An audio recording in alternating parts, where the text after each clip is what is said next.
Okay, a couple of quick things on the EU referendum and the Leave vote. As a lot of you will know, if you saw my video, I was a Remain, but a Remain with misgivings. And I woke up this morning at 6 o'clock. I got up at about 1. The Newcastle result was in, which had sort of shown that, maybe it wasn't going to be cut and dried that Remain would win. And, it was a little bit more Leavey than it was thought. I woke up at 6 in the morning to find that Leave had won. And how do I feel about it? I kind of feel it's a kind of real mixture of sort of dissonant feelings. Like if you've ever been in a relationship that's not quite working, and you know that there's problems, but you don't want to end it, and then it's taken out of your hands. I suppose in that context, the other person ends it is usually what I'd be talking about there, and you didn't want that to happen, and you still regret it happening.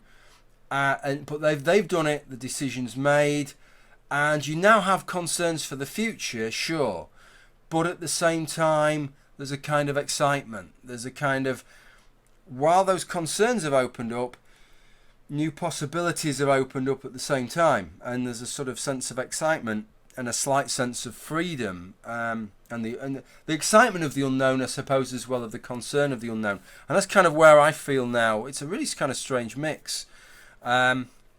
With that, and I kind of want to say, some people really can't stand David Cameron, and I'm entitled to that, but I thought his leave it. If you saw his resignation speech, I thought that seemed a really honest speech, a real genuine speech, and I appreciated what I believe him when he says he has a love for the United Kingdom, and even if you think he's a shit, I think he does, and I think he always believes he acts with the interest of the United Kingdom at heart, even if it doesn't necessarily chime into what the rest of us might think is the best thing for the United Kingdom. And he said about, it doesn't matter what camp you're on now, because of course he was firmly on the Remain camp. We all really need it. Now the decision's taken, it really is a case that everybody should pull together. And I agree with that. And to try and, I still have the economic concerns, not on the back of the initial market impact, because markets impact on instability, and everybody knew there'd be a great impact. But I have concerns over the medium term and the long term that the economic output might not be quite as rosy as it was. And the process is going to be difficult of disentanglement, and I don't know quite how it's going to work. So I've got that, but I do think we all need to try and pull together now, and that includes the people of Scotland, actually, because there is this issue with Nicola Sturgeon saying that she thinks this is sufficient to trigger another referendum for Scottish independence. And, I have to say, this is going to be a pretty major thing over a couple of years to try and disentangle the United Kingdom from the rest of the EU, and the more I think about it, the more complicated it seems to be.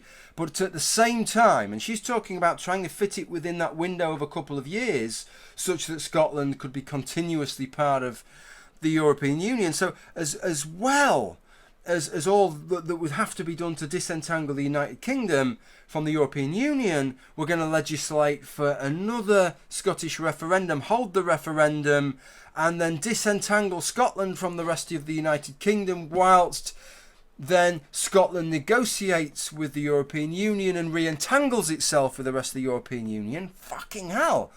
As if we haven't got enough to worry about without sorting all of that out at the same time. So I'm not even sure that's even a practical possibility to do it quite like that. But the other thing that I want to say is it kind of leaves a little bit of taste in my mouth. There's a part of me, and somebody mentioned this on Facebook, I'm kind of quite friendly with on Facebook, that surely people have a right, to self-determination, and I agree with that. And if a geographical group of people want to fuck off, or want you to fuck off, then they should fuck off, or you should fuck off, or whatever. I don't have a problem with that. And although I had my views on the previous Scottish referendum, I didn't hold that kind of a grudge. I accepted the Scottish people's right to self-determination and have that vote.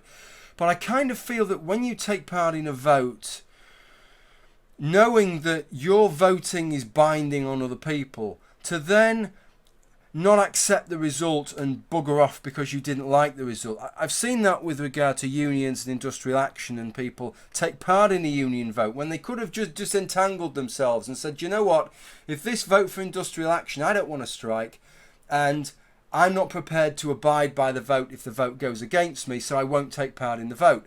But if you take part in the vote and think, well, I'll register my vote and see which way it goes, and if it goes in my favour, then I'll stay in the union, and if it doesn't, then I'll leave so I don't have to take part in industrial action. That kind of leaves a bit of a bitter taste, that, because your vote is binding on everybody else, and yet you don't want everybody else's vote to be binding on you in some way. And it's the same thing here. The result was 52% leave, 48% remain. If it had been, let's say, I don't know whether 1% would have done it, but if it had been 51%, certainly if it had been 50.5% remain, 49.5% leave, then effectively the Scottish result and the 2/3 majority in terms of remain in Scotland would have binded the people of England and Wales into remaining in the European Union, even though they'd voted against it. So what would the people of England and Wales have done? Well, you know what they would have done. They'd have just sucked it up and said, okay, we've all voted. That's the nature of the process. It was a referendum. It was one person, one vote. We're not voting as constituencies. We're not voting as nation states. We're voting as individuals. So as individuals, that's binding on us. And just because one geographical area thinks one thing, that's just hard shit. So I don't know. I accept the right of the Scottish people to self-determination.